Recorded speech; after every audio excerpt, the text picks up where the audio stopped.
जल ही जीवन है, जल है तो कल है।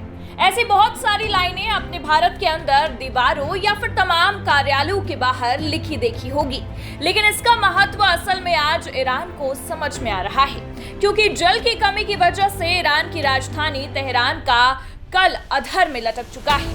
बता दें, वो तेहरान जिसने आक्रमण झेल लिए, तख्ता पलट भी देख लिया, तमाम प्रतिबंध भी सहे, इसके बावजूद वो अडिग खड़ा रहा। लेकिन आज वही तेहरान प्यास की मार से घुटने टेकने को मजबूर हो चुका है। अगर नल सूख गए तो अगली क्रांति सड़कों से नहीं, रसोई से आएगी। लोग भूखे नहीं, प्यासे भी होंगे, और ऐसे में ईरान का भविष्य दांव पर है। ईरान की राजधानी तेहरान दुनिया के सबसे पुराने शहरों में से एक है।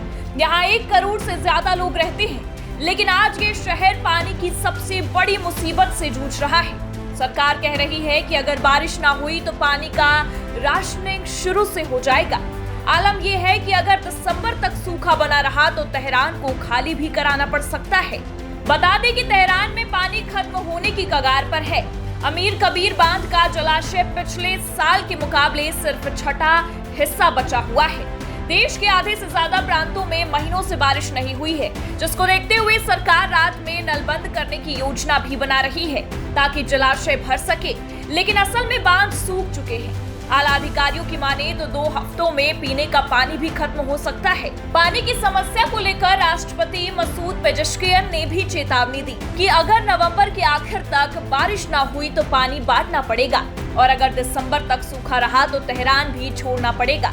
यूं तो ये सुनने में डरावना लगता है, लेकिन यही हकीकत है कि मौजूदा समय में ईरान दशकों के सबसे बुरे सूखे से गुजर रहा है। ईरान में उपजे इस जल संकट को लेकर वहां की सरकार जलवायु परिवर्तन को दोष दे रही है।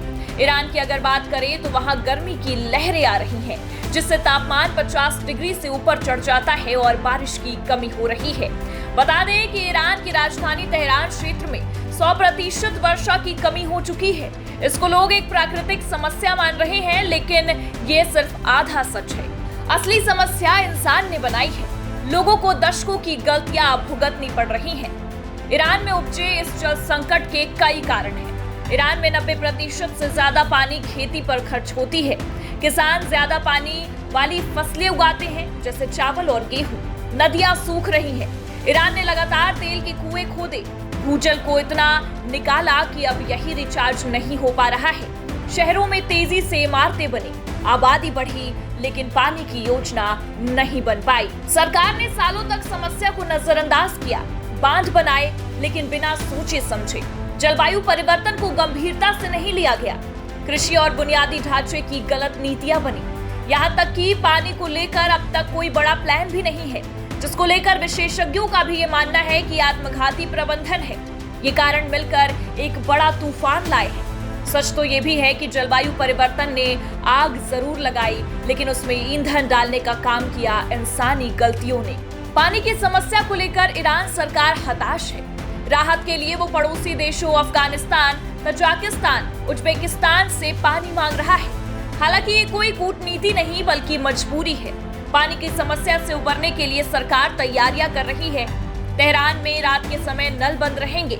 कुछ इलाकों में पहले से ही कटौती हो रही है, लेकिन बारिश नहीं आई तो ये सारे कदम भी कम पड़ जाएंगे।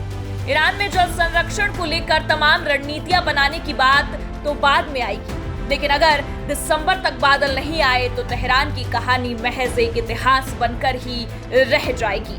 डेस्क रिपोर्ट, आज की खबर।